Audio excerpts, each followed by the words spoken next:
Good afternoon, everybody, and welcome to the Communities Committee on the 26th of November 2024. I would like to remind all attendees that this meeting is being recorded and webcast live on the Council's YouTube channel. I've agreed the attendance of some members remotely and would like to remind all remote attendees to mute their microphones when not speaking. For any members of the public watching, please note that all of the public committee reports, including details of specific recommendations, are available on the Council's website. So, Elaine, have we got any apologies or substitutes today? Thanks, Convener. We have apologies for Councillor Fotheringham with Councillor Gall as substitute. Thanks, Elaine. And we move on then to declarations of interest and statements of transparency. Councillor Melville. Thank you, Convener. I have a statement of transparency for items 5 through 8. I am a council tenant, however, I don't consider there to be any conflict, and as such, I'll remain in the meeting and take part in discussions. Thank you. Okay, any further statements of transparency or anything like that? Nope. Okay, we move on then to item 3, the minutes of the previous meeting. A bit of a read after the last meeting that we had with all of the school-friendly zones. Do we submit for approval the minutes of the previous meeting? And do we submit for noting the Arbroath Harbour Joint Consultative Committee? Okay, great stuff. Thanks very much. We move on then to agenda item 4. Now, we've got a request to speak, and it's been received from Mr Cameron and Mr O'Brien in relation to the Tenant Participation Strategy 25-28 in item 5. Mr Cameron and Mr O'Brien wish to address the committee regarding their experience of tenant participation and provide observations and comments from their local community group and the efforts of Angus Council staff in tenant participation. We've also received a further request to speak, which I'll address after we've either agreed or disagreed this one. So do we agree to let Mr Cameron and Mr O'Brien address the committee? Okay, and we also have a request to speak from Miss Veeling in relation to item 5, the Tenant Participation Strategy 25-28, requesting that more help is provided to help people participate and make sure housing officers support tenants. Do we agree to hear that request? Okay, thank you.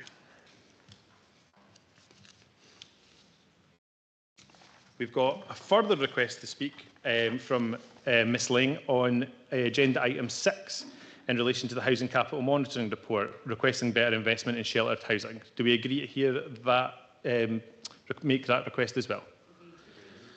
Okay. We will move on then to the first request to speak. If we'd like to invite Mr Cameron and Mr O'Brien to the chair over there.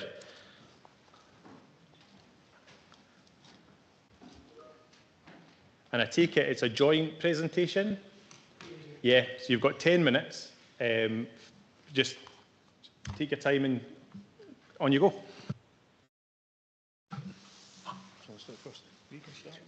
Well, thank you for giving us the opportunity to speak. I'm a fairly new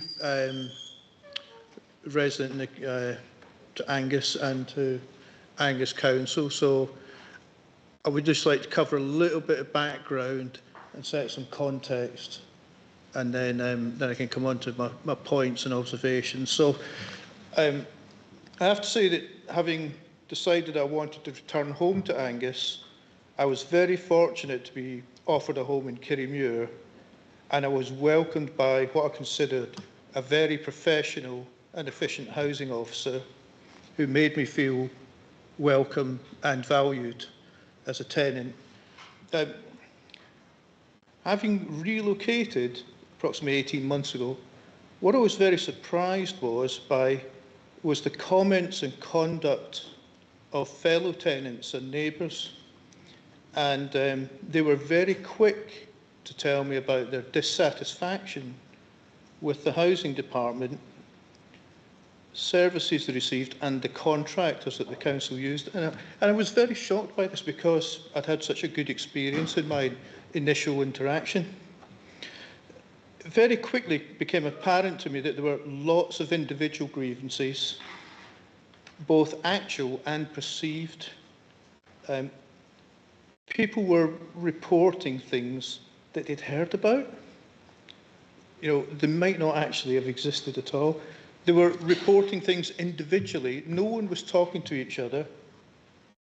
And very often, what I experienced was that the issue wasn't actually the responsibility of the housing department at all.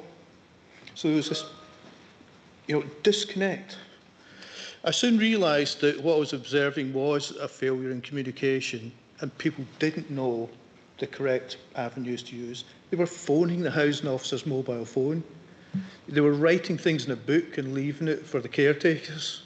So all the way along the process, there was disconnection. This was just adding to people's frustration and lack of trust or confidence in a successful outcome. So in late 2023, we initially interacted with a tenant participation officer, a group of us, and there was lots of talk about how we should form a group, create a constitution, it's blank faces, a constitution, raise funds, apply for grants, and I could see people around me, their faces going blank, they put them off. All they cared about was, are my lights going to be fixed? Is the damp going to be fixed? They didn't comprehend or understand why all these other things had to happen first. However, I convinced a small number of people to stick together and persevere, so we carried on engaging with the tenant participation officer. We discussed local and individual issues and considered what were the real priorities. We ensured that everyone in the community knew when an issue had been reported and knew what the plan was, and that was really important. To the point where, and the housing officer said, offered to meet with us regularly. We said, well, we'll let you know when we need to see you, because we know you're busy. And the tenant participation officer started attending regularly. So what this did was it built a trust and it gave a conduit. Now, all the time we had to keep this sensible, but what was really interesting was that we were then able to talk to the housing officer, say, look, of all the issues, this is the priority. Stop wasting time doing that one, that one, that one. Let's make a plan to get the whole thing fixed. It'll be more efficient for terms of contractors, etc., and everyone will know. And that just worked really, really well. What, we got together just a couple of months back to start talking about reviewing how things had gone for the last year, the housing performance report card and the rent review consultation. Now, in the context of how everyone's perception in our group had improved, we were then really surprised that people said they were very happy with the housing officer. They had a better appreciation of the challenges being faced by the council and the housing officer. Repairs and maintenance were being conducted in an efficient and timely manner. Nobody had ever said that before. And that they felt better informed and aware of what was happening and when. And that this is the best bit. When we discussed potential rent increases, they said, I get value for money now. I'm happy for the rent to go up, which was, again, a real surprise, but it was simply, what was the difference between a year ago and now?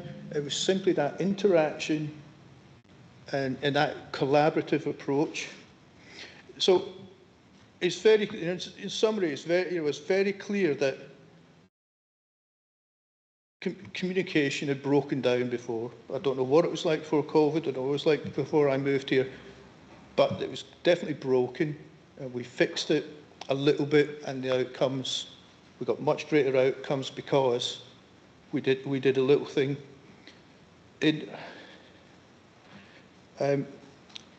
Looking at why it becomes so disconnected from a personal perspective, and looking at correspondence from the council and over the last year,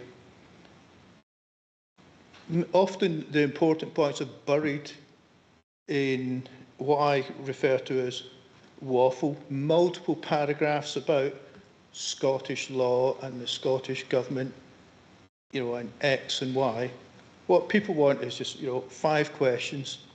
We're reviewing the rent.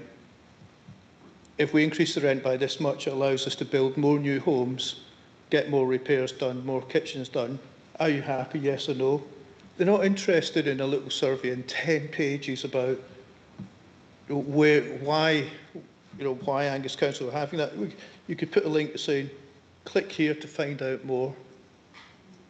So the communication needs to be simplified. And certainly in the last 6 months, we've seen that start. I think there's a long way to go, but simplifying the communication makes it easier for people to understand and more willing to respond or interact. I'll stop there, I think. Getting passionate. Right. Thanks for that. I'm just going to talk a bit about the actual strategy itself. There's been a very small group of us been working on this new strategy with members of the council officers, and I think it's quite important that this strategy gets the go-ahead. It's something that really needs to be worked on strongly to get the message out there to tenants that the HRA is tenant money for tenants. It's the one thing where, by law, we've got, as a member of the public, we've got a greater say in how this works. So this strategy really needs to work, and we need to find a way of getting more people involved. I've been trying for a long time. I've been doing this for about 20 years, tenant participation. And sometimes you get a lot of people, sometimes you don't. But you get a lot of issues where I think we need to make the difference between the HRA is slightly separate from the normal council money where your council tax goes. It's important that it's just the group of tenants, it's their money, and they should have a big say in where that money's spent. And it's the only one that's got law to say that they have got a right to have a say. So we really need to push this strategy to get people involved. I get quite passionate about it, but I really think we need to get this step away where people, when they say it's Angus Council, a lot of people just glaze over. The council, they're just going to not listen to us, they're going to do what they want. But when it comes to this tenant money, the HRA and the tenant strategy, the tenants have got a very big say in it. In fact, they've probably got a bigger say than anybody else, to be fair. And I think it's very important, particularly if you're looking at starting a new housing committee, that at some level on that housing committee, there should be tenant participation directly into that committee. Not like you send out the officers to talk to the tenants and stuff. I think right from the grassroots of this new committee, there should be tenant involvement on it and stuff like that. We need to work together with tenants to try and find a way of getting, and it goes back to communication, how we communicate out to our tenants that they have got a big say in where the money's spent and what the money's done and what the tenant priorities are. Because you get some issues where you've got government, central government, UK government, local government priorities, and they're not always what the tenants want. They might have slightly different priorities at that moment in time, and sometimes that's what we need to listen to, and that's what I think this strategy needs to do, to make sure we listen to what the tenants want. I think that's very important, and I'll shut up now as well because I'm getting quite passionate about it. Well, you've actually nailed the time, so that's spot on, and thank you for that. We'll open it up to the committee for questions if you're happy to answer those. Just from my perspective, I'll sort of kick off. In terms of like your experience, you've talked about the communication breakdown. Did you find that process was, and I suppose you've said it, but easy to get started again? Was it what you thought it would be, or was there a few more hurdles than you expected, in that process? How was that in developing those relationships? So I would say, both from my working career and my recent experiences, the number one is that people buy people. And social media and websites, etc., are interesting and a very useful tool.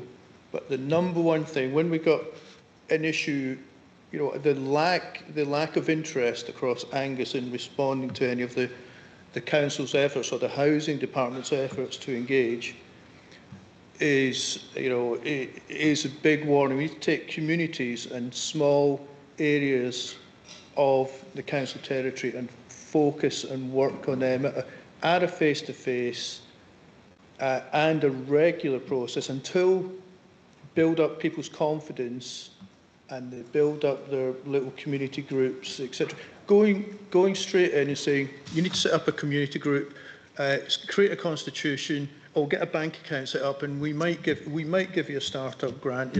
That just terrifies people. People buy people. So housing officer and TPOs, it's great. Our housing officer, I know, my housing officer is available on request, but we've been able to say, because of our confidence, we'll let you know if we need you. We know you've got other things to do. Tenant participation officer, fantastic. Comes in, once every 2 weeks. People have a chat. We get together. He gets to hear what we're all talking about, and we agree. Oh well, I've got this. Well, that's your doorbell batteries. That's not. But we can talk about what are the bigger issues affecting the properties, affecting our neighbours, and what approach do we want to do, and what do we really want to ask the housing department for, not just lots of people shouting. It's been also a case then of managing expectations in a way, and having at least a clarity of, well, that's what we do, that's what you do, and all of that stuff. Yes. It's really interesting. Thank you. Councillor Whiteside. Thanks, Convener, and I'd really like to thank Mr Cameron and Mr O'Brien for coming along today. It's absolutely invaluable to get your input. It's something that's very difficult to get engagement and interaction, and I think going forward I'd really like to see involvement of the tenant associations with the new housing committee. I would absolutely welcome that. I think it would add an awful lot, and it's really nice to hear some positive feedback as well, so thank you very much. We often hear the bad news and not any of the good news, so thanks very much for, and I don't really have a question. I'd just like to ask if you'd be interested in participating in the housing committee when it's up and running. Sorry, where do I sign up? Yeah, we're both in. Any further questions? Anyone online? Okay, thank you very much, gentlemen. I appreciate your input there, and we've got the next request to speak that we'll hear now. So, if I could invite Miss Ling up, Mrs. I'm just working what's on my sheet. I'm sorry.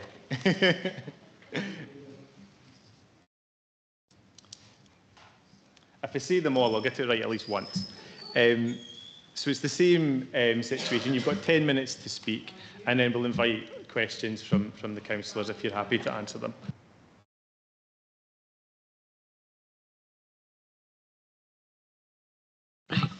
Thank you for inviting me to speak today. I was on steering group for quite a long time before COVID, and that's what spoiled it. COVID spoiled steering group tenant participation. And this year, in June, we had leaflets put round sheltered housing to say we were having a new man coming. Now, a few neighbours came. They thought it was all about housing repairs. And he came in June and then July.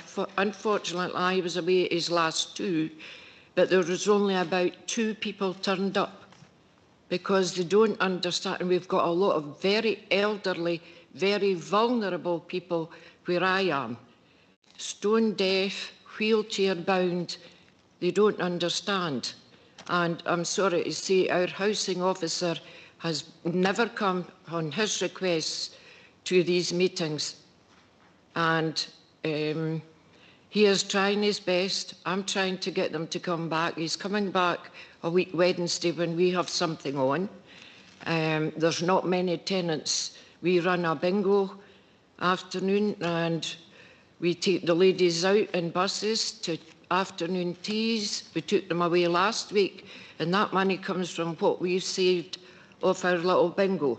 But we've had to pull in outside people to join us because a lot of them, they're put in, they don't get any encouragement. When they go in, they don't know, there's no wardens, there's nobody there, we're on our own. So we're trying hard with our new tenant participation officer. And I would like just to say that we would like help for people that want to participate and to make sure that housing officers support our new strategy person. Thank you very much for that presentation, and it's interesting that it kind of ties in with what we said before about getting the communication right, and that intimidation factor maybe that we talked about, and just understanding that. So thank you very much for the input. I'll open it up to the members on the committee. Does anybody have any questions? Councillor Proctor. Thanks very much, Convener. And I agree with what you say about communication. Valerie, good to see you there, although I'm in a distance.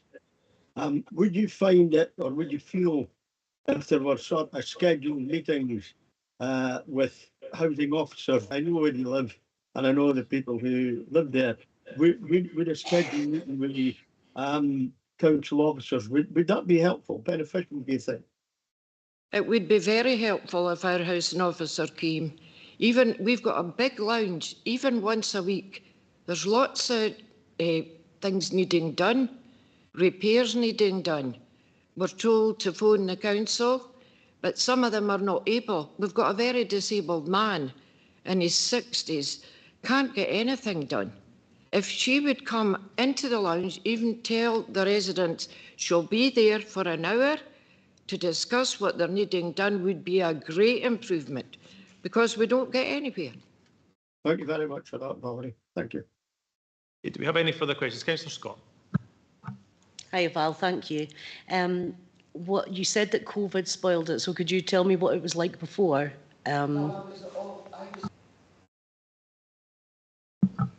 was at all the meetings for tenants. I sat hours voluntary at different places, and it was great. But when COVID came in, we weren't allowed to use our lounge where there was computers for Zoom meetings. I had done away with broadband because we got computers in our lounge, and we did computing classes and everything. But COVID stopped it all, and that was the end of it. No. That's the first, with this new officer coming in June. Okay, any further questions? Councillor Speed. Yep, thank you. Mrs Lane, you touched on just the bit around the vulnerabilities within the complex that you reside in, and that not everybody maybe understands what it means to be involved in tenant participation, and that some people perhaps require additional support. Can you maybe just expand on that a little bit? Just a second. No, it's okay.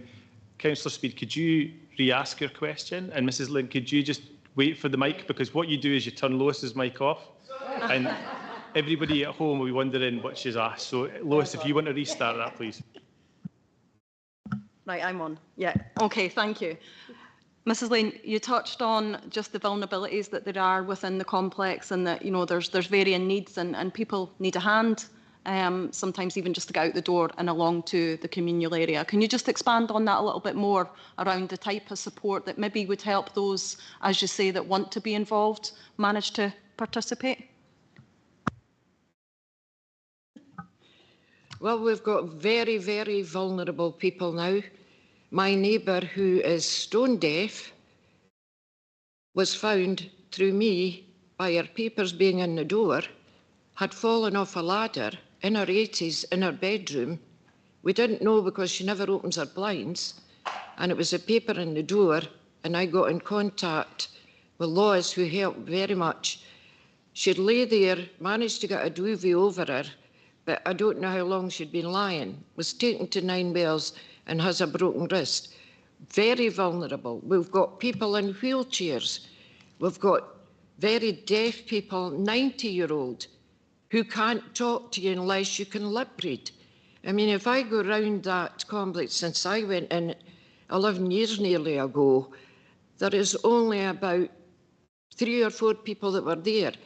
And there's only one other lady with me that are very able to try and keep the complex working with different things. There's so many wheelchair-bound, very deaf, just don't understand because they've had no help when they went in, how to work things at all. Thank you. I think it's really important that we hear your feedback, but of course we've got to remember that this is about how we engage with people Yes. going forward. Yeah. And this is precisely what we're talking. That's what I'm talking about. This is precisely what we're talking about. It's not necessarily about the individual cases. It's about how we work to find out that those things don't happen going forward. It's just to remember the context, that we don't get down a rabbit hole that we don't really want to be. Do I have any further questions for Mrs. Ling here? No, thank you very much for coming today, and thank you for your input.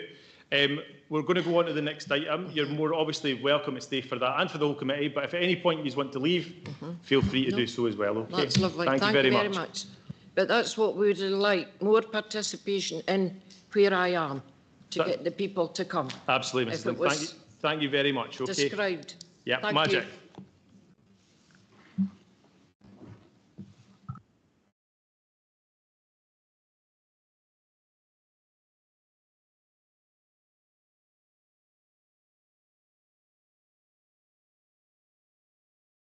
Okay, now we're back in situ. We're ready to move on to the next item, which is agenda item 5. It's our tenant participation strategy 25 to 28. We submit the report from Alison Smith. Thank you.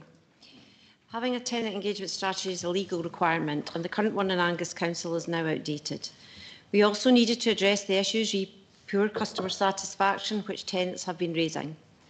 This report presents the new strategy, which has been jointly developed with tenants, as we've heard, through a joint project team. Progress will be reported through quarterly updates through the Housing Improvement Plan, and a full annual report on tenant engagement will be provided. Thank you, Alison. Now then, we open it up to questions. Do we have any questions for Alison on the report? Councillor Speed. Thank you. Given that we have had tenant participation officers in place for many years, can you maybe explain why we've not been more successful? And also just how much door knocking goes on, because obviously we know where tenant stays, the council has everyone's address. So yeah, is there much door knocking goes on? So a bit of the background, then I'll ask some of the team to come in about the specifics of actually what goes on. Obviously, previously, the tenant participation officers were, although funded by Housing, sat within the communities team. When we undertook the review of the Vibrant Community, what is now the Vibrant Communities team, a couple of years ago, the decision was made at that time, given how that service was changing and the reporting lines, etc., and that the communities team contracted, to move those officers back to housing to be with that view of having the tenant participation officers and the community housing officers working much more closely together. So that was part of the rationale for that, and that's helped inform kind of where we are today. So in terms of talking about kind of the previous success, that would be quite difficult. I think in terms of measuring that success is where it's been poor in perhaps measuring outcomes of that. But that's been something as part of the improvement plan. We've obviously picked that up as a specific action. As I say, we'll be reporting back on there's performance indicators within the improvement plan. And as I said, we'll also be having an annual report on tenant participation in the future. But I'll ask, I think Lindsay will come in just around specific about door knocking. Thanks, Alison. Thanks, Councillor Speed. Yes, so the tenant participation officers themselves, they'll do a lot of door knocking and activities and amongst the communities, as well as different sort of pop-up events within different communities where they'll leaflet neighbourhoods and things, make neighbours aware that they're going to be out and about. So they do it in a number of different ways. Sometimes we'll target different neighbourhoods depending on what's going on in the area. So we've had some new build developments where we've had money to community funding to spend, so they'll do door knocking around there to get people's buy-in and engagement. They'll set up meetings in sheltered housing lounges. They'll have pop-up events with a gazebo type tent.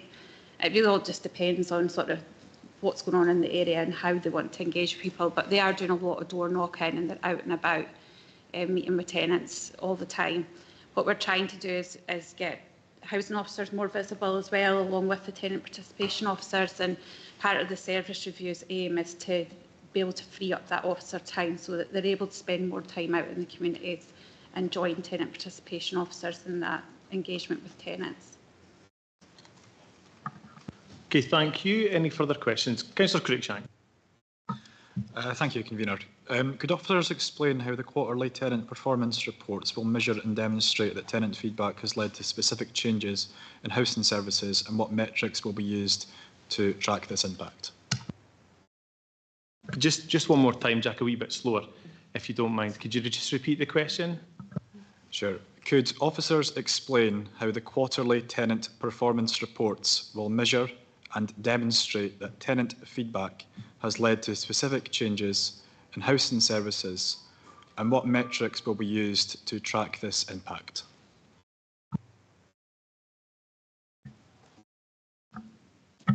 Apologies. Yeah, so I think maybe Lindsay wants to come in first, was just to say, as part of the improvement plan, we obviously have set out specific KPIs that were approved through committee, and also in terms of that actual development of the improvement plan, tenant feedback and tenant engagement was part of that, and we used that to actually help shape what we wanted the priorities to be in the improvement plan. So that's a kind of ongoing process now. So as we're getting that feedback, thinking about what we're hearing, what that information is telling us, will feed into the review of the priorities, the ongoing work of each of our delivery groups at the moment, really to consider if that is relevant, if we're addressing those needs, if that's being picked up. But I'm sure Lindsay will have some of the more specifics around the metrics. So yeah, we're measuring or demonstrating tenant feedback in a number of different ways. We've got different ways of gathering tenant feedback, so from complaints through to compliments to feedback from repair satisfaction surveys that we undertake on a month-to-month basis. That all goes into informing our improvements and identifying actions for improvement, which we'll demonstrate through the quarterly reports. In terms of matrix, it's a lot around sort of tenant satisfaction measures, numbers of complaints. But what we need to do is and which is captured within the tenant participation strategy, is to develop and implement a system for recording tenant participation activity, so the actual door knocking, the estate management walkabouts and things, and then we can demonstrate the outcomes from that work too. So that is an action within the strategy that will be taken forward. Okay, any further questions? No, Councillor, getting in early, Councillor Brace. Any further questions? Nope, so we move on to comments then. And what I would say just before we move on is that if anybody's got any direct questions for our officers, they're more than happy to discuss how we report and what we report in that at any time. So there is an opportunity there to speak directly with officers if we've got any concerns about how we display information and report it. Councillor Brace. Yeah, I think the question asked and the response we got, it really does highlight the importance of tenant participation and the fact that the tenants are the drivers in this, not Angus Council. Angus Council represents 115,000 people in 50-something thousand households. The new standalone housing committee will be there really to look after the interests of the 7,500 tenanted households. And that's the prime objective here. And what we really need on that committee is input from the tenants on strategy and policy, and not just on the operational stuff. That's where the great success will come from. Thanks. Any further comments? Councillor Speed. Yeah, just really to say that I really welcome hearing from the two gentlemen and Mrs. Lane today. I think it's crucial that we get that feedback from tenants themselves. I think, has been said, that has to be the kind of the driving force. It's important that everybody has the opportunity to have their say to help influence change going forward. Thank you. Councillor Melville. Thank you, Convener, and you'll have to forgive me because I'm a bit croaky today.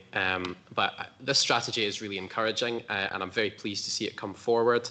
Things do need to change to improve conditions for our tenants. Now, that's largely going to be delivered by the Housing Committee, which no doubt, once up and running, will take real ownership and scrutiny of this tenant participation strategy. I do also want to support some of the suggestions about tenant participation in that Housing Committee. Likewise, I want to agree with Councillor Speed about the importance of actual door knocking. There is simply no better way to engage with people than by going to where they are, alongside the pop-up events that have been described by officers. So I look forward to seeing how this progresses, and I would encourage as many of my fellow council tenants to get involved in the process as possible. We want to hear from you, because only then will we be able to change things to better meet your needs, because if we don't know your priorities, then we can't act on them. And we've heard from the three speakers this afternoon about why that is so important. So I thank the officers for their time and their work on the report, and I thank the speakers for their time today as well. Councillor Cowdery. Thank you. Yeah, in much the same vein as the previous speakers, but just to highlight specifically on page 18.5.3, I welcome the different strategies that are outlined here in terms of how people have been, how the officers have tried to reach tenants, but it is disappointing that just 34 tenants is the number that actually came back and gave their input. So I think all that really highlights is that the input of the people speaking there was just absolutely crucial, because I feel like any one of you could have drummed up 34 people to speak all by yourselves. So it's just bringing those two things together, your input and what we're already doing here, and really getting those numbers up. Thank you. And what it's done is it's offered us the opportunity to have an active case study. You know, so it's you know, if that's the case, that's something to build on, which is really, really good. Councillor Cruikshanks. Thank you, Convener. I'd like to move an amendment.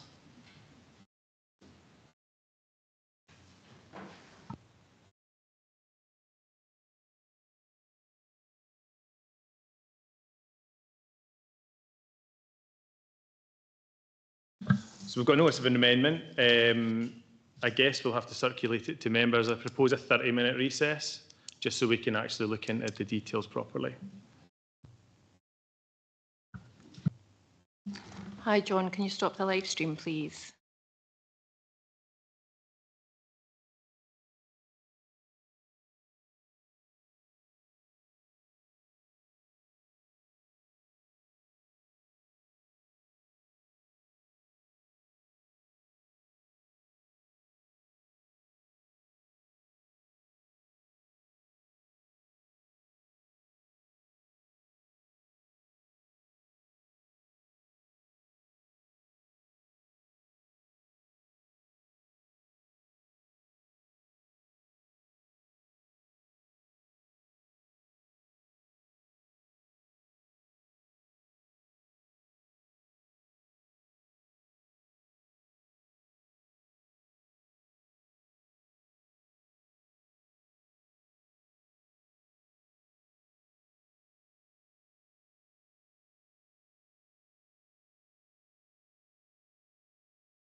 Welcome back, everyone, from our recess there on the amendment from Councillor Cruikshanks. Councillor Cruikshanks, can you read your amendment, please?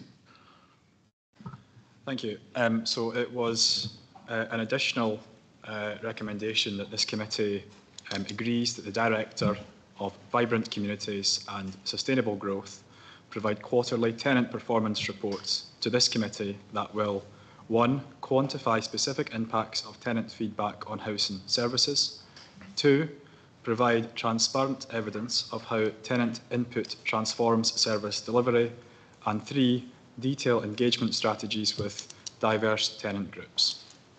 Thank you, Councillor Cruikshanks. Do you have a seconder? Councillor Scott seconding. Okay. Do you have any comments or questions on the amendment? Councillor Melville. Yeah, thank you, Convener. I'd quite like to ask the officers about these, the 3 points that Councillor Cruikshank has put out. How much of this will we already be doing under the current strategy that's before us? And if there's any additional workload related to that, how much resource would that actually require? So yeah, I'm happy to pick up, and then Lindsay will add some specific in terms of resource from her team. So through the Housing Improvement Plan, we've already committed to regular reporting across the whole of that plan, which includes areas of this work. So we're reporting quarterly. The last one in September, we'll be bringing back a report in February on the Housing Improvement Plan. In terms of the actual, the feedback from tenants, I mean, that is as and when that arises. So if that's coming back through different pieces of work, etc., that's informing different pieces of work, on an ongoing basis, etc. Through the report that we have up today, we're committing to an annual detailed report on this work, and certainly from from the actual improvement plan itself, we have resourced in accord. We've moved resources within the staffing to try and deliver on that plan as efficiently and effectively as we can, and that's included putting an additional resource to create a performance team and resourcing that. However, the level of detail that is being asked for would require additional reports over and above what we would be providing from the improvement plan and this annual report that we're committing to. If Lindsay wants to add that specific detail, but we wouldn't have the processes set up to gather that information in this level of detail at the moment. So that would require additional staff resources to do that, or it would impact on other areas of work which we wouldn't be able to deliver. I don't know if you want to add anything else. So the additional report that we've proposed will bring in terms of the progress for the tenant participation strategy will cover those 3 points, but as Alison said, we need to set up a system that will record tenant participation activity and show the outcomes from the range of activity we do. We're able to record and report on elements of feedback mechanisms, complaints and surveys and things, but unable to kind of fully show outcomes from all of TP activity, we would need to set up a new recording system to be able to do that properly. So that would take some time, and it's going to take additional resources. Our team's been set up to support the delivery of the improvement plan and deliver the tenant participation strategy. So if we need to put in more resources into reporting, and reporting on a quarterly basis as well for tenant participation as well as the improvement plan, that's going to take staff resources away from delivering the improvement plan. Councillor Miller. Yeah, thank you. So it's actually a follow-up for Councillor Cruikshanks. Given that we've heard that there would need to be additional resource to deliver this amendment, can I ask Councillor Cruikshank where he's expecting that to come from? Is that within the current housing budget, in which case that would require the viring of resource away from, say, actually housing people? So if Councillor Cruikshank could just outline that for us, that would be helpful. Thank you. I understand the points that Councillor Melville is making. However, these reports will provide clear evidence of how tenant feedback drives change in housing services. With over 50% of tenants feeling poorly informed and satisfaction with participation dropping to just 41.4%, we need regular, transparent updates to restore trust and demonstrate that tenant input is at the centre of our decision making. Councillor Whiteside. Thanks, Convener. And I'm a little bit puzzled actually by this amendment, because I think it's, after listening to the answers there, it's very counterproductive. I'm sure the tenants would wish to see the work concentrating on increasing tenant participation and driving forward the housing improvement plan rather than being taken away into admin work, which is already happening. The data gathering is already happening and it's being reported on an annual basis. It's also my understanding that tenants have been quite involved in producing this strategy. So maybe if I could ask the housing team if that's the case, and if so, how would it look if we changed it now? Thanks. So we had Mike and Tom both heavily involved in supporting us to draft and develop the strategy. They've both agreed to the reporting arrangements that we've set out, including how we're going to monitor it going forward. We've set up a tenant participation group and are recruiting more tenant members so that we can scrutinise the delivery of that strategy, involve with tenants on that group. So Mike and Tom have agreed to the reporting arrangements, which would set out in the strategy as being an annual report that will be published for tenants and taken to committee. So I think it potentially undermines, the tenants' involvement in the development of that strategy if we're going to change that here. Any further comments or questions? Councillor Speed. Yeah, thank you. Just a little bit of clarity. So we have the tenant participation officers who are going to be working with the tenants, and they're going to be gathering information, feedback and reporting that into a system that will give us an annual report. Just a bit of clarity around then why quarterly that information that's been uploaded can't then be pulled out to provide a quarterly update.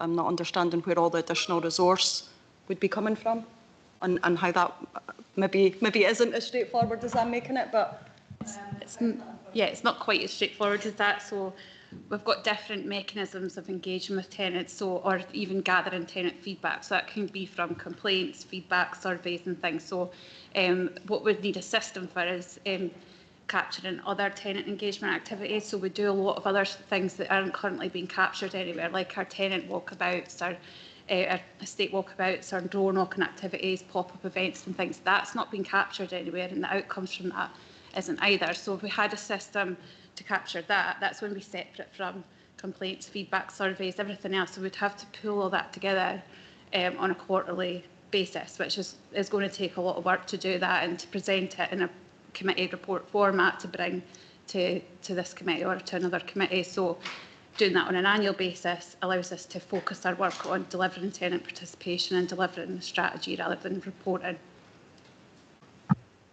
Thanks, Lindsay. Any further comments or questions? Councillor Melville, is this a comment? You've It's had a comment, yes. Your questions. Happy to hold back if anyone's got any further questions, though. No. Okay. Thank you. I think from what we've heard, this amendment is quite unnecessary because much of it is duplicating what is already in the report, bar the quarterly reporting issue. Which again, as we've just heard, would require more resources. And we also heard from the mover of the amendment that they haven't thought about how to actually resource that. So I therefore invite my fellow committee members to chuck it out and back the report as written. Anyone else? Okay, Councillor, I take it this is a comment, Councillor Whiteside. Yeah, just a comment, just regarding our role here as members. We're obviously here to cast a critical eye over the business of the council, but we're not here to impede the work. We're here to be proactive and constructive, and I think we have to be really careful about causing additional problems rather than encouraging our officers in carrying out our constructive work, including the housing improvement plan. So I would urge members to support the report as it's written. Councillor Speed. Yeah, I'm just wondering, would maybe 6 months, would that be maybe more acceptable? Do you think that's more feasible to be able to pull a report together in 6 months' time? Because I think we need to be... Is that a notice of a further amendment? Well, I don't want to take away from... Yeah, I'd be happy to accept that.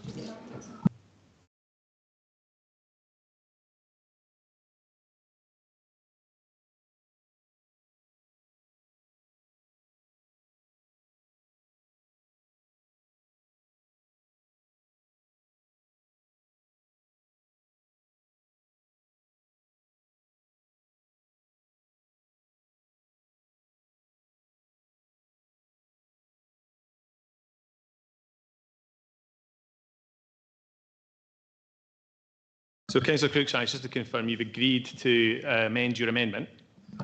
Yes, Convener. Okay, thank you.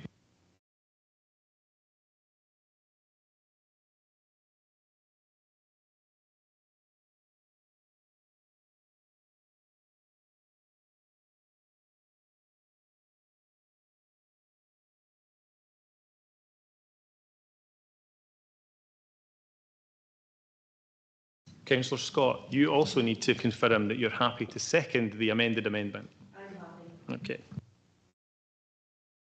Okay, I feel like we've had enough discussion on this paper and we should move to the vote. Does the committee agree? Agreed. Okay, so we've got, I'll hand over to you, Elaine. Oh, I need to... I've lost my train of thought. I need to move the recommendations. So the recommendations for the committee are to approve the Angus Council Tenant Participation Strategy 25-28 and Delivery Plan as detailed in Appendix 1, and 2, to approve the ongoing development of the Tenant Participation Strategy during the lifetime of the strategy. The amendment by Councillor Cruikshanks.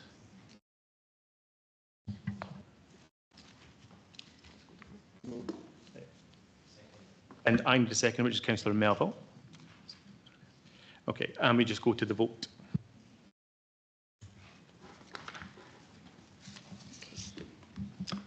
The motion by Councillor MacDonald, seconded by Councillor Melville, is to approve the recommendations as outlined in the report.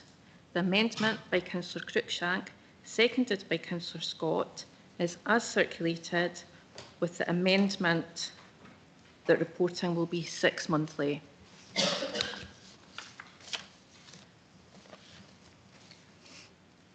And I'll now go to the vote. Councillor MacDonald.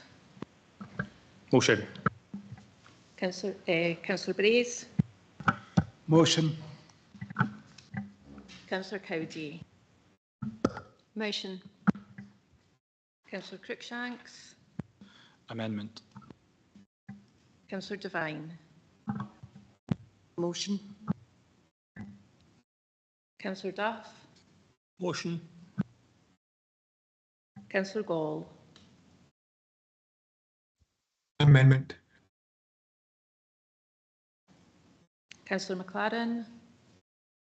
Amendment. Councillor Melville. Motion. Councillor Nicholl. Amendment. Councillor Proctor. Amendment.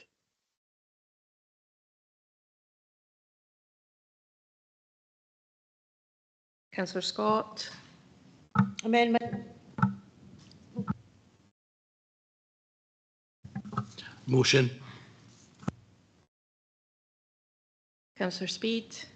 Amendment. Councillor Stewart. Amendment. And Councillor Whiteside. Motion. Can I just confirm what did Louise Nicholl say? She was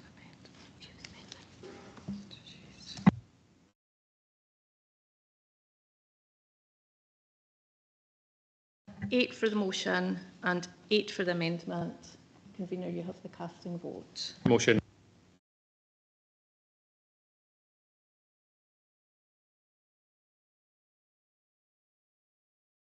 Right, we're ready to move on, and we get the pleasure of potentially hearing from Mrs. Lang again. So can I just ask the committee, are we happy to hear from Mrs. Lang again? Agreed. Okay, Mrs. Lang.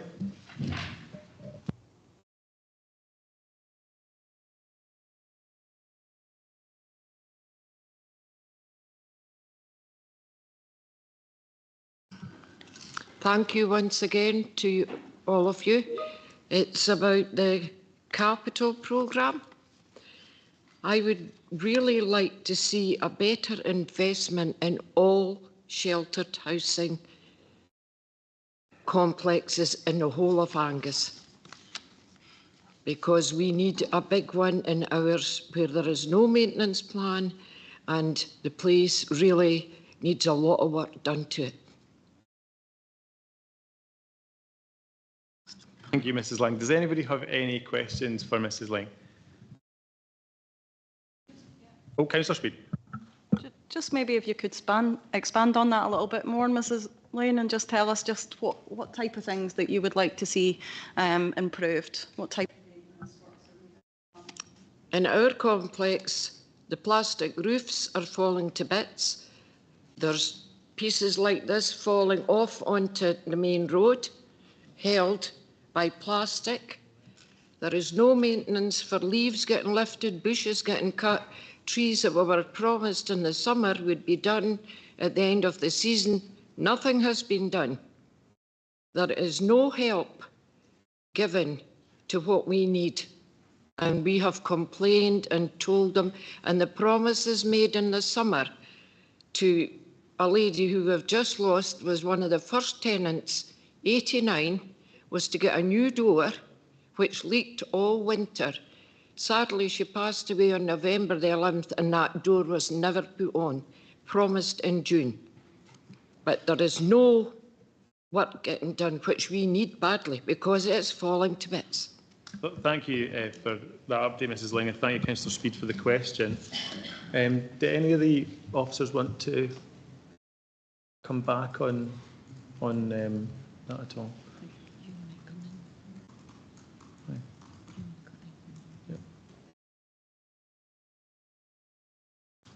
So I think, I can only apologise that, what you have asked for hasn't been delivered, and if, you've been let down through that communication, and certainly the lack of engagement and promises that are not delivered, that's certainly something I would want to take away and speak to relevant officers.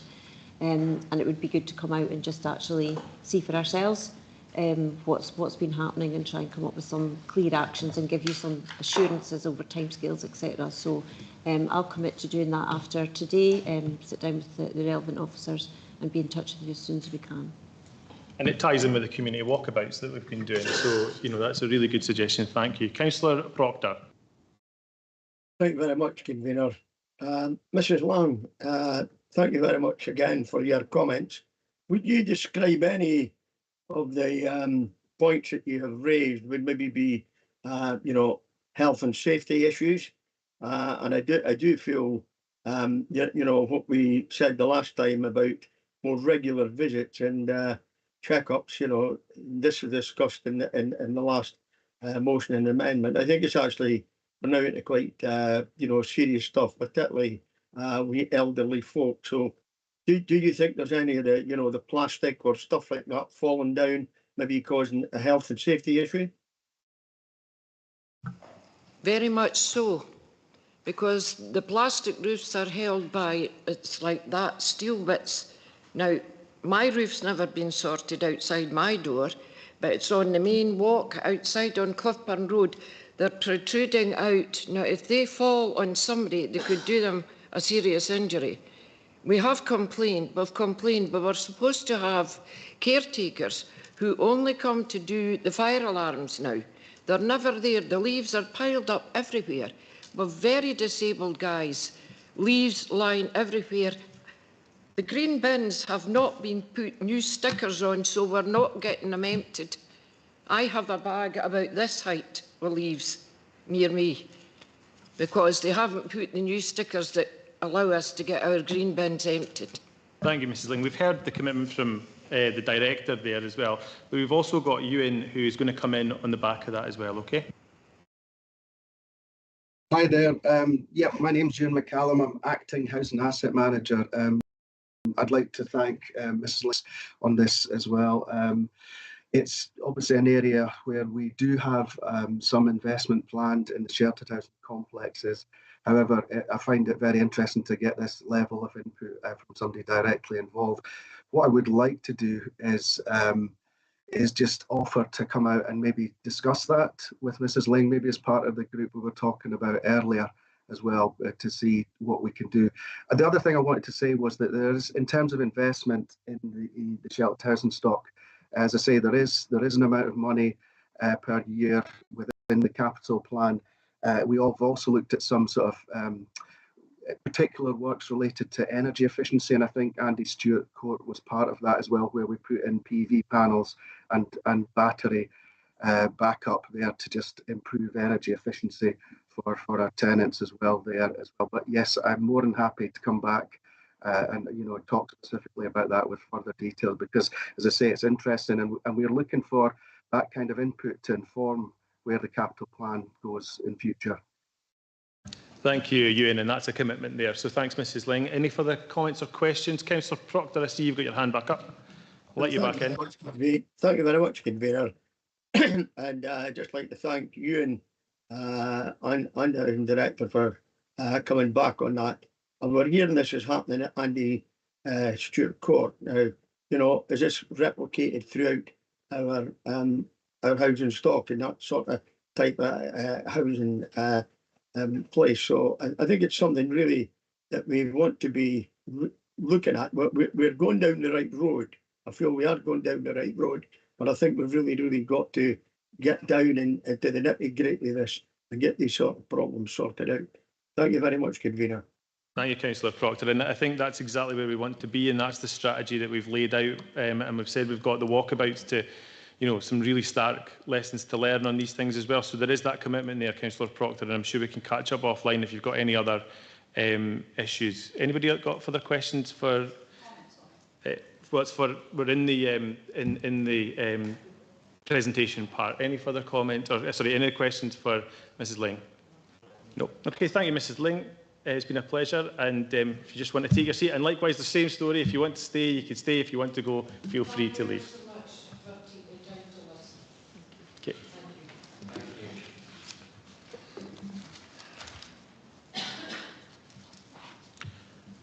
Okay, we move on then to agenda item 6. It's the Housing Capital Monitoring Report for 24-25. Alison, are you leading? Thank you. So this report relates to the housing revenue account capital performance for 2024-25 and the actual capital spend up to the end of September 2024, and also sets out the projected outturn for, until the end of the financial year. We have relevant officers here.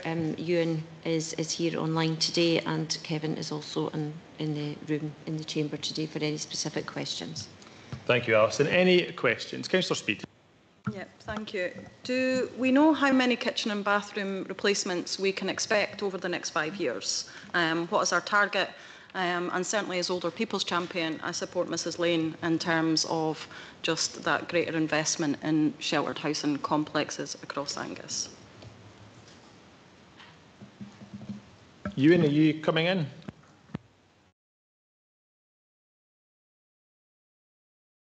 Hello there, sorry, a bit of a technology fail there in terms of clicking buttons there.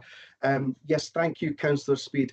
In terms of specific numbers, I would need to come back to you on that if that's acceptable as well, but there is significant investments planned for both kitchens and bathrooms. As things stand, we have an active kitchen contract that's about to start for this year.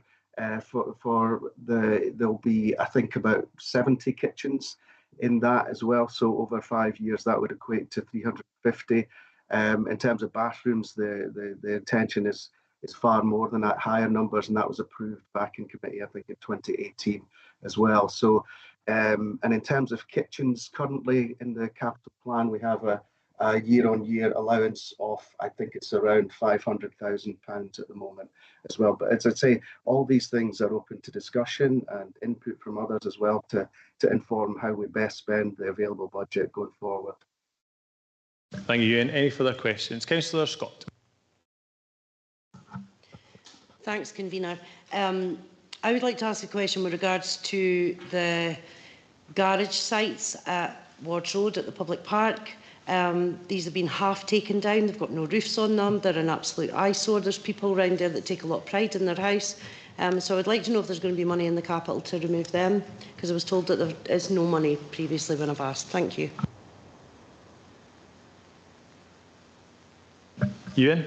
Yeah, thank you, Councillor. Again, I can come in on that point. Yes, there is money within the improvement section of the capital plan year on year. It's not a huge budget, but for this year, for example, we have £100,000 set against garages works, and I believe the garages in question are going to be part of that. And I would need to double check that just to absolutely confirm that. But the intention, I think, is that the investment this year, and it'll happen in the first 3 months of next year, will be centred around demolishing some of the garages that are in the poorest condition. Thank you, Ewan. Councillor Cruikshanks. Thank you, Convener. While the report identifies £400,000 of the projected underspend is due to contractor resource issues in the bathroom replacement contract, what measures are being put in place within the housing improvement plan to better manage contractor performance and ensure more reliable timeline for future projects?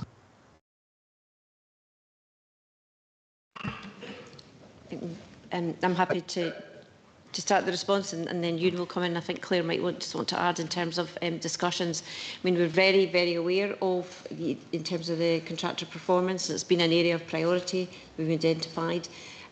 Just this morning, actually, we were having a cross-service discussion on further improvements that we can make in terms of process, etc., to make sure that we're absolutely on top of managing that contract and making sure we get the best out of it we can. We have previously reported issues, in terms of construction, in terms of availability of materials, etc. These are all other factors that often contribute to that. But certainly internally, making sure that we are managing the contracts as best we can, and we have a commitment across the service, and it is an area of priority within the improvement plan. But I don't know if Claire, if you want to add anything to that, and then Ewan can maybe add some of the specifics. Yeah, I would just add, like the managers and the team leaders and all the community housing teams are meeting regularly, weekly now with the contractors, trying to resolve issues as quickly as we can. It remains a challenge, and there is challenges within the contractors and their workforce, and also learning the housing system, etc. But we continue to work through them, and we are focused on making those improvements in terms of our repairs contract.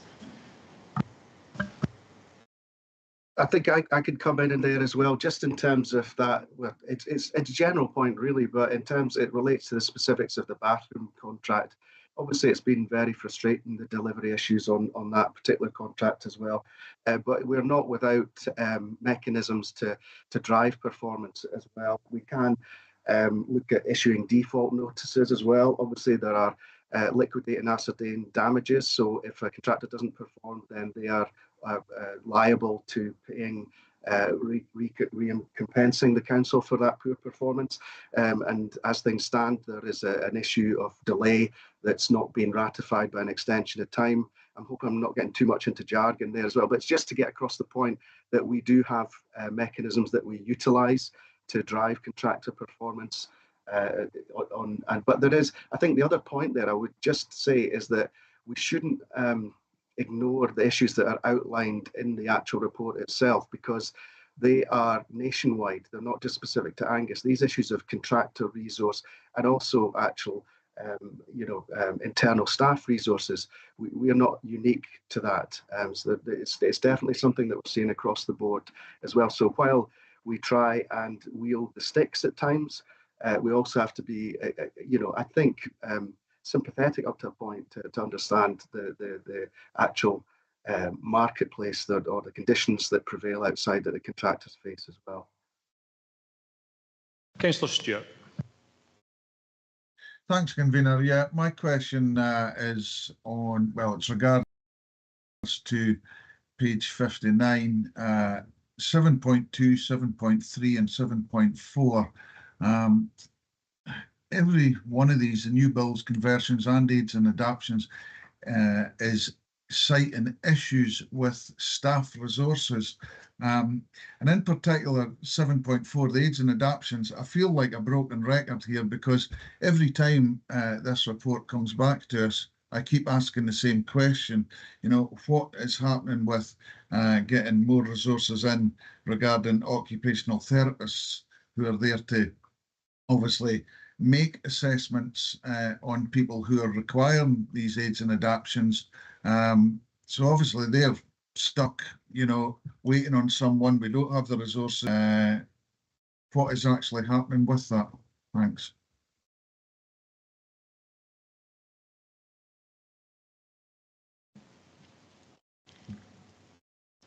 Again, just for clarification, Councillor Stewart, I think Ewan will come in on that, but in terms of the spend on aids and adaptations, but as you're aware, you know, Housing Fund to the occupational therapists is specifically part of our commitment through the improvement plan is that review of other services that Housing Fund and making sure that we're getting absolute value for money from that. And that's, you know, we've been looking at that across the board of all the staff that we fund in different services, etc.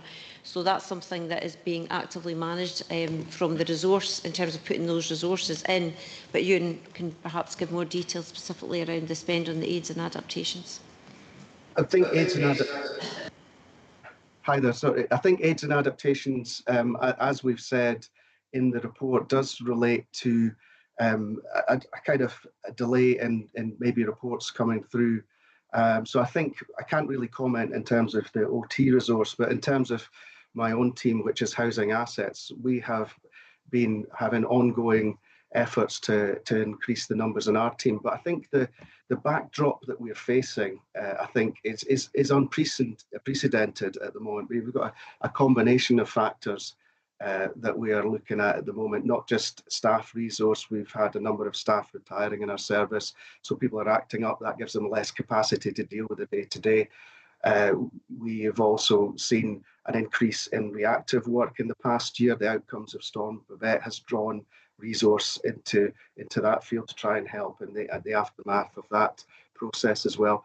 There's also been the discovery of reinforced autoclaved aerated concrete in a very small number of our properties as well, but that has drawn resource as well. So there's the delivery issues have been resource-based, but both internal and external. Are you looking to come back in, Councillor Stewart? Yes, thanks, Convener. Yeah, my question, I mean, it's not really been answered here because, you know, the point I'm trying to get across here is we don't have this staff resources here in terms of occupational therapists.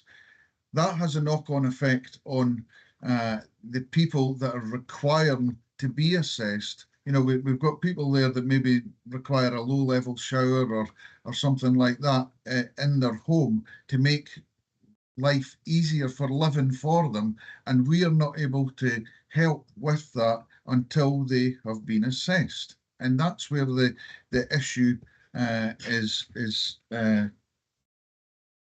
where it is, you know, and until we can get occupational therapists in there to obviously assess them, they're sitting stuck. So, you know, I'm trying to find out where we're at with getting, you know, extra resource in to help that alleviate that situation.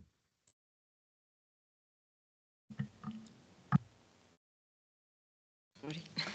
So I think what I could say is that we could come back to you, Councillor Stewart. You know, we will get an update from speaking to the occupational therapists in terms of current workload and you know, backlog, etc., and be able to provide a fuller picture. As I say, we are currently reviewing all the additional staffing that the housing funds, so we could come back with those further details. And that would be something we would need to consider, whether 2 posts are sufficient or whether we need to look at additional resource. Councillor Cowdery. Thanks very much. So definitely from my experiences of dealing with constituents, the contractor issue does come up a lot for various different reasons. I've long thought there was an argument for building a core team within the council again of practical tradespeople who can take on some of those jobs. I know there's lots of challenges around that, but I just wondered if that conversation is being had amongst the officers and if more exploration could possibly be done of that. Thank you. Yeah, again, happy to introduce this, and Ewan certainly can just on? Oh, it was on. Apologies. Yeah, happy to introduce that, and say Ewan can certainly update on that. So, yes, absolutely those conversations. So, as part of looking forward in terms of the next contract, and being able to have a well-informed options appraisal around that, obviously considering that DLO model is something that we're looking at. Staff have been speaking to other authorities where that is the operating model, and actually being able to then bring that forward to say, well, actually, this is what the resource implications would be. That would, so absolutely, that is options. I mean, Ewan might be able to add about some of those recent discussions they've been having. Yeah, I think, Alison, you've covered it really rather well there. I think we have, as part of the options appraisal we're doing for improving the delivery of our repair service going forward, we've had discussions with a number of local authorities. We've targeted against those that are high performing in terms of repairs delivery or nearby to us or similar in scale. So we've spoken to Aberdeenshire Council, we've spoken to Perth and Ross, we've spoken to Moray Council, we've spoken to Dundee Council, we've got meetings next week with Hillcrest. So we're also North Lanarkshire Council as well, but we've been casting the net pretty wide. And I think that is a message that we've heard consistently, is that a DLO model or a hybrid DLO model is something that's successful in other areas of Scotland that are comparable. Now, the thing that's the bigger part of that, the bigger issue behind that is how we would build that, you know. So I don't really think this is the forum to go into that, but I could just confirm it's absolutely something that we're looking at as part of the options appraisal. Councillor Melville. Thank you, Convener.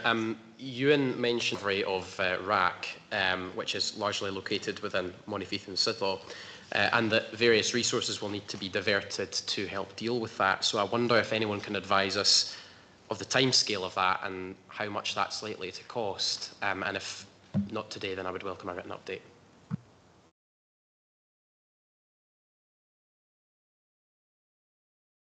Ewan, are you able to come in on that? Yes, I can come in on that. Yes, I think so. Once again, we've got an options appraisal looking at the opportunities or the options for addressing the issue of RAC as well. We're also engaging with other authorities there as well. And we have had officers from Dundee City Council, structural engineers, inform an initial approach, which is to carry out an inspection regime at the moment. So the options appraisal is due to be ready by March next year. If you would like a sort of interim update and separate to this, then I'd be happy to discuss that with any members that would like to hear where we are with that as well. In terms of costs, they're not actually tied down, but we have a range of options at the moment that we're exploring. Lloyd, do you want to come back on? Yeah, thank you, Convener. Thanks for that, Ewan. I certainly would welcome an interim update, and I'm sure that other members would as well. So thank you for the offer. Thank you, Councillor Melville. Councillor Whiteside. Thanks, Convener. Yeah, I was just wanting to come back on the previous question, Councillor Cowdery's question, just to confirm that the admin group have been having discussions with officers around the repairs contracts and the possibilities going forward. So that is ongoing. And while I've got the mic, I'd just like to commend the team on the work on energy savings and towards net carbon, because we're spending a significant amount of money on that. And the more houses we have that are energy efficient, the less tenants we have in fuel poverty. So it's a hugely positive move forward. Thanks, Councillor Whiteside. Councillor Speed. Yeah, thank you.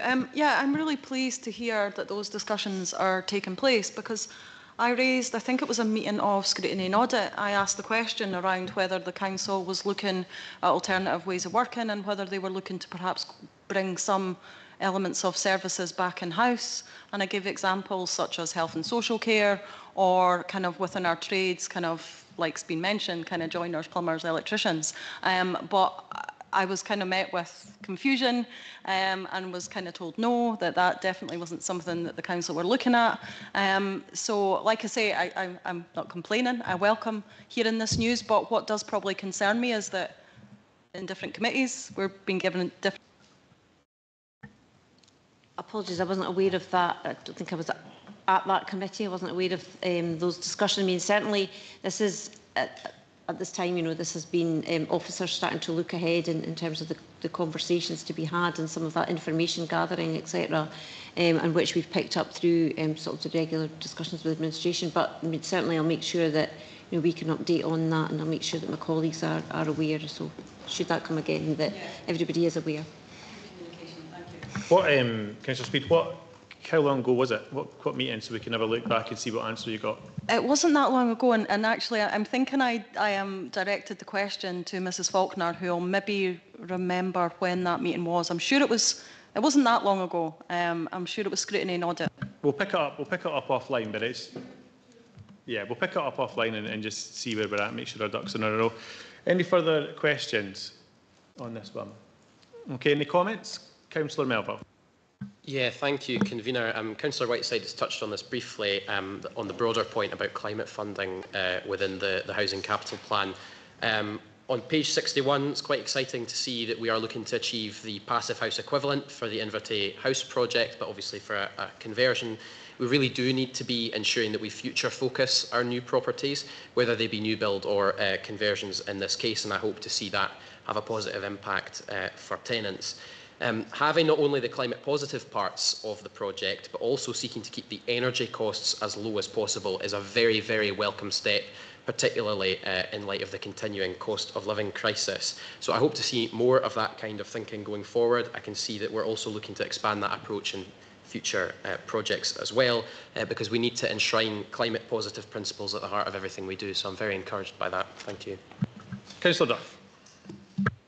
Yeah, thanks, Convener. I thought it would be just helpful to focus on the capital plan achievement for the housing revenue account, and the report we're looking at is giving us a year-end estimate of 89%. And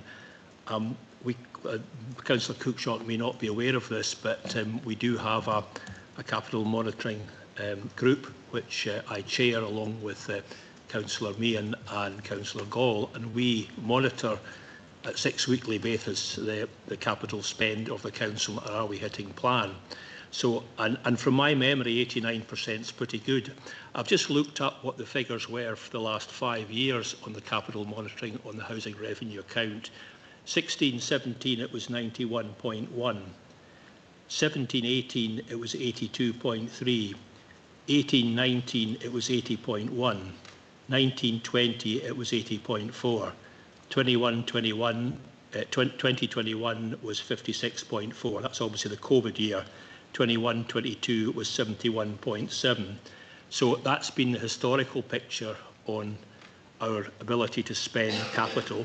So I would suggest that 89% is actually a pretty good result. And I think Mr McCallum has mentioned the resource issues, which has been a real problem. We've also had significant problems with both bathroom and kitchen contractors, and there's a national shortage of tradesmen. So I think you've got to look at the performance in this year in light of those facts. And actually, if you compare back to previous years, 89% is an awful lot better than 80% or 82 or obviously 71, which were achieved over the past 5 years. Any further comments? Nope. Okay, then we move to the recommendations of the Housing Capital Monitoring Report. The recommendations are recommendation 1 to review and scrutinise the contents of the report, and the second recommendation is to note the projected outrun underspend position. Are we happy to approve those recommendations? Good stuff. Right, we move on then to the SHIP, the Strategic Housing Investment Plan 2930. Alison, are you introducing? I am, thank you. The Strategic Housing Investment Plan is refreshed annually and sets out investment priorities for affordable housing in Angus over a 5-year period. This is a partnership approach with our registered social landlord partners, and their input to this version is appreciated. This version covers the period from 2025-26 to 2029-30. During this new SHIP period, Angus Council and our partners plan to deliver around 330 properties, a reduction from around 529 properties proposed in last year's SHIP. This decrease is due to the substantial reduction in funding for the financial year 24-25 and the lack of confirmed grant levels at this time from Scottish Government for the duration of the new SHIP period. These factors have made the strategic planning for delivery of affordable housing extremely challenging, and as a result, several projects have had to be removed from the plan to align with the cautiously estimated grant levels across the SHIP period. I can emphasise that officers are carrying out a strategic planning function with no confirmed funding for the duration of the SHIP at the moment. While the impact of Storm Babette on Brechin is likely to influence future housing decisions and SHIP updates, it's too early for its effects to be reflected in this version of the SHIP. Officers will continue to monitor the situation and incorporate any necessary adjustments, however, into future updates as more information becomes available. Okay, open up to questions. Councillor Bevill. Thank you, Convener. I can see on page 75 that we spent 97% of our affordable housing supply programme funding allocation. I just wondered if we have any indication as to how that compares to other local authorities in Scotland, whether we've been more successful or comparably successful in that.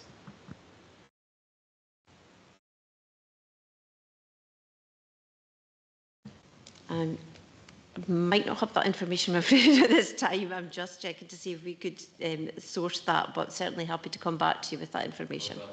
Okay. Any further questions? Councillor Cruikshanks. Thank you, Convener. I'd like to move an amendment.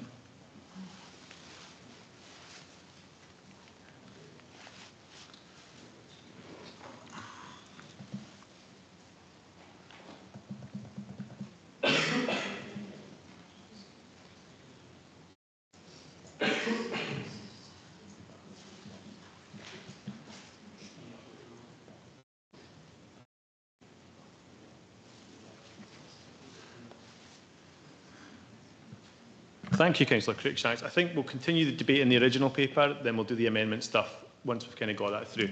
I suspect we might be very close to that moment already. Any further questions on the original paper at the moment? Nope. Any comments? Yeah, predicted it. Councillor Cruikshanks says an amendment. Do you have a seconder, Councillor Cruikshanks? Councillor Speed. Again, I propose that we take a 30-minute recess so that we can actually look at the amendment properly. Is that agreed by the committee?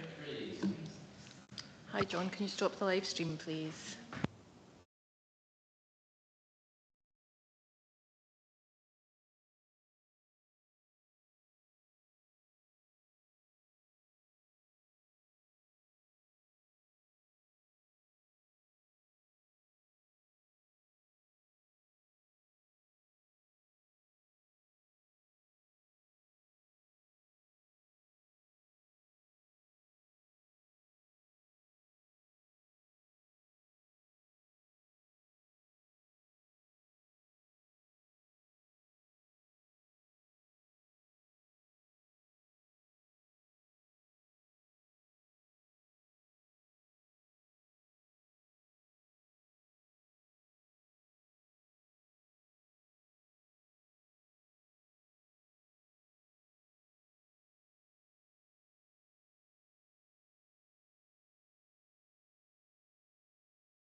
Welcome back, everyone. That's us had a recess.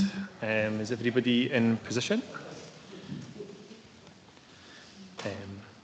Okay. So we've got the recommendation, the amendment that's been brought forward by Councillor Cruikshanks. We're happy to accept the amendment. So therefore, I move the amended motion. I'd need a seconder. Councillor Whiteside.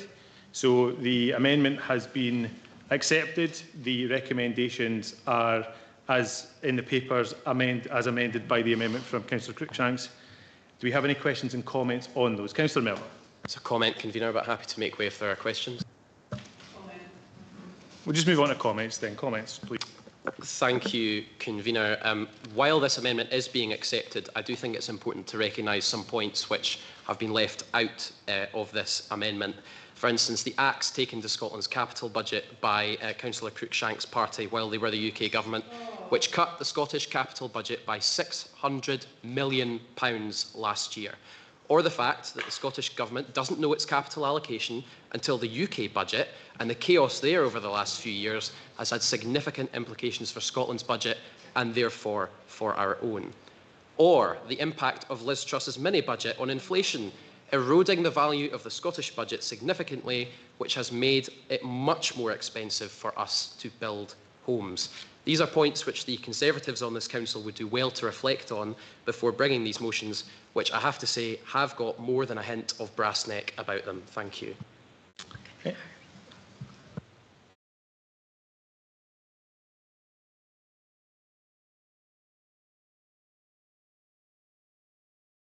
Just got a point of business here. We've actually not had Councillor Cruikshanks read out his amendment. So Councillor Melville has preempted, unfortunately, through my chairing, that. So Councillor Cruikshanks, could you read out your amendment, please? Yes, thank you, convener. My additional amendment is that this committee notes the significant 38% reduction from previous projections in affordable housing unit delivery and requests that the Chief Executive write to the Scottish Government regarding funding model issues, which has cut affordable housing supply grants by 26% nationally, failed to provide a multi-year resource planning assumption, introduced benchmark rate changes without corresponding funding increases. And finally, point 4, requests that the Director of Vibrant Communities and Sustainable Growth provide a further report to a future meeting of this committee detailing alternative funding and delivery strategies to mitigate projected housing shortfalls. Thank you, Councillor Cruikshanks. Any further comments? Councillor Whiteside. Thanks, convener. And we've obviously accepted the amendment, but just maybe some reassurance for yourself. Obviously, the council are well represented at COSLA. The leader attends COSLA leaders, and COSLA are lobbying the Scottish Government hard with input from councils all across Scotland. There's also a Community Wellbeing Board, which incorporates housing, which I am taking over on, as well as this Housing Special Interest Group. And I think previously Councillor Braze was part of that, and he might have something to say on that matter. But yeah, there's certainly a lot of lobbying going across local authorities across Scotland, including Angus. We're all looking for the same thing here. Any further comments? Councillor Brace. Yes, just a comment that I have indeed for the last 2.5, well, not for 2.5 years, but ever since its inception, I've been attending the Scottish, the Housing Special Interest Group. Now, Angus, I think uniquely, has 2 representatives on that very important group. Myself, now replaced by Councillor Whiteside, and also Councillor Craig Fotheringham. And whilst my attendance maybe wasn't perfect, it would be very close to it. I'm sorry to say that it was just me who had a good attendance record. Councillor Shepherd. Just on the amendment, it obviously asks for us to write to the Chief Executive to write to the Scottish Government. Just in future, I might ask Councillor Cruikshanks to consider perhaps writing to the UK Government and asking for a bigger block grant for the Scottish Government, because that would, you know, that's what funds the Scottish Parliament, and then the things he wants in his amendment will be easier for them to deliver. So I would say take it back a step and also include London, because they're where the source of the funding is. Thank you. Councillor Speed. Yeah, thank you. Scottish Government, UK Government, to be quite frank, I really don't mind where we write to and where the money comes from, as long as we can provide better affordable housing for our constituents and for the people of Angus. I just would like to say well done to Jack for bringing these amendments today. One of the kind of agreements that we had was that if I was to support this amendment, it would be that, you know, that Jack wouldn't make it political, and he hasn't. And I am really disappointed that on this side of the chamber you kind of have, and I don't know why you look so shocked that I'm saying this, but you have. You have made it political, and I don't think that there's been any need for these comments. Let's just get this over and done with, and let's try and bring about the best results for Angus. Thank you. I guess the response to that would be we'll see what turns up in the Courier and the comments attributed, and if they are political, then we'll know if Jack stuck to his word or not, or Councillor Cruikshanks did. We'll see. Any further comments? Councillor Melville, you've already. Councillor Shepherd, you've already spoken. Any further comments? Okay, we're ready to move then to the recommendations as amended. Does the council? Councillor Scott. Sorry, I was just kind of processing what you said there. I don't understand what the Courier has got to do with it. In chamber. Councillor Scott, Councillor Speed said that she agreed to support this amendment based on the fact that it would be non-political. Now, at the end of this report, if a political press release was to appear in the Courier, we'll find out whether or not that was the case or not. That's what I was saying. When these things come to the chamber and they significantly address one side of the political spectrum, you're going to have other people address the other one. That's what I was getting at. So the idea that something comes forward and is non-political in the chamber, if it comes out in a political forum, what you said, Councillor Speed, doesn't sort of make sense. So that's why I said that. No, you don't. I know you don't. But that's the point. So it's not one to labour, but that was my comment on this item. So are we ready to move to recommendations? Do we approve the recommendations as amended? Okay, thank you. Right, we move on then to the next one, which is the Tenant Allowance Compensation and Redress Policy. Alison. Thank you. The Tenant Allowance Compensation and Redress Policy is a new policy which we wish to introduce on which to base decisions. In the past, decisions have been made on a discretionary ad hoc basis for tenants, which can give rise to complaints and impact tenant satisfaction, and therefore forms part of our improvement plan for housing, and in particular, the focus on improvements in customer service. Okay, we open it up then to any questions. Any questions on this one? Councillor Speed. While Lois looks for some questions, has there anybody got anything? You good? Yep, thank you. What was the response rate? How many replied? So ultimately, what does the 92% actually equate to? That's on 4.4.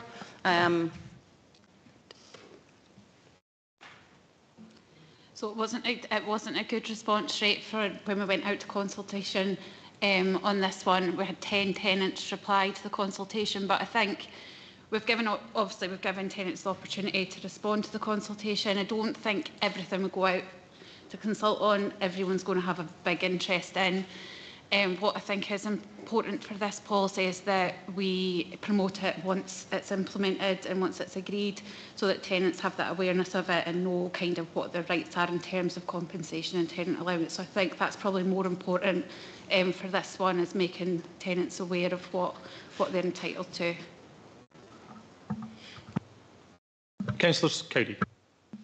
Thank you. It's just on that point. I totally appreciate the efforts that have been made. I just think in terms of presenting facts and information to committee, I don't think it's helpful to attach a percentage if it's 10. Just say it's 10, because 92%, but then not saying what it is, just it invites questions like that. So thank you. Thank you, Councillor Cowdery. Any further questions? Give me to comments.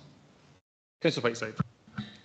Thanks, Convener. Just to say that I welcome this report. I think where before these cases were dealt with on a case-by-case basis, there's now going to be consistency and transparency and certainty for tenants. So I welcome it. Good report. Thanks. Any further comments? Councillor Scott.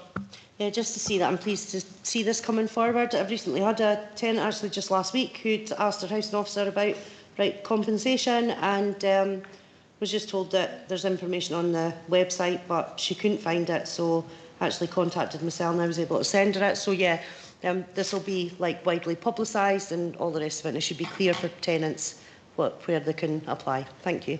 Thank you, Councillor Scott, and it feeds back almost right to the start of the meeting about communication. If we're getting told that it's on the website and people can't easily find it, that needs to, be part of this process too. Any further comments? Councillor Speed. Yeah, sorry, just to echo that, Councillor Scott and what she said, I've certainly had a number of constituents over the years who have benefited from this policy, from this scheme, and the housing officers do a tremendous job at supporting the tenants to ensure that their needs are met, or if there has been any issues that they're properly compensated. And I don't know if Ewan's still on the call, but if certainly he's worked closely as well with tenants too to ensure that they've been properly compensated. So yeah, thank you. Thanks everyone. Are we ready to move to the recommendations? Okay, the recommendations for the tenant allowance compensation and redress policy. It's recommended that the committee approves the tenant allowance compensation and redress policy in Appendix 1. Do we approve the recommendation? Okay, we move on to the last one, which is the Brechin Recovery and Regeneration's Next Steps paper. This has been led by Sharon, and we just let Sharon get into place.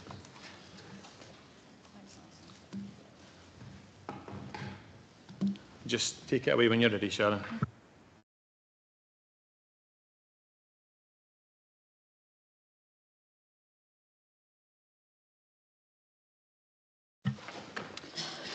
Thank you, Convener, and good afternoon, elected members.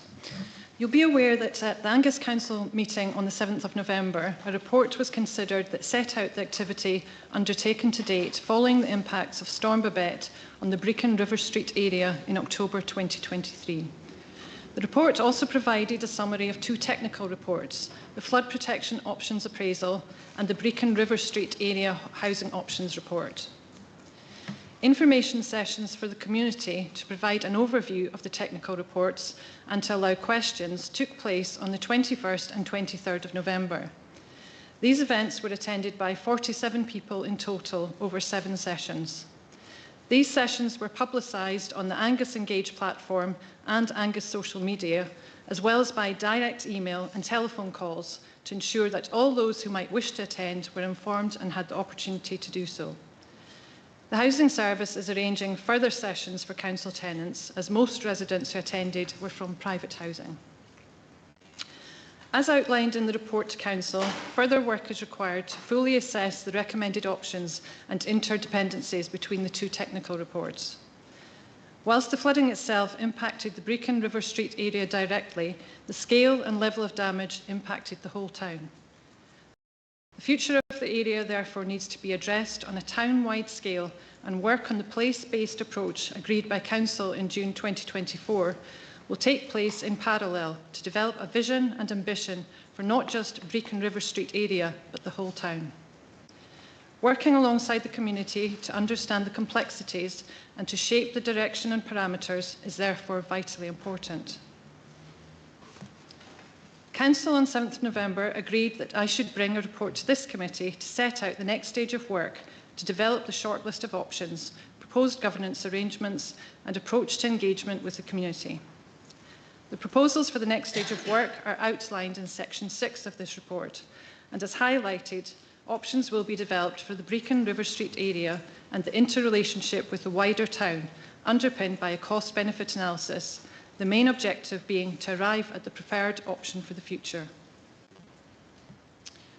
We aim to begin engagement with the community on shortlisted options in January next year. However, the engagement plan will be finalised once we have a clearer understanding of any additional expertise required and the timescales involved, and how the community want to work with us. The Scottish Community Development Centre has been engaged as an impartial resource to directly work with and support the community. It's further proposed that a steering group of officers and elected members is formed to provide oversight of and a sounding board for the options appraisal and engagement activity. The proposals are reflected in the recommendations for this committee.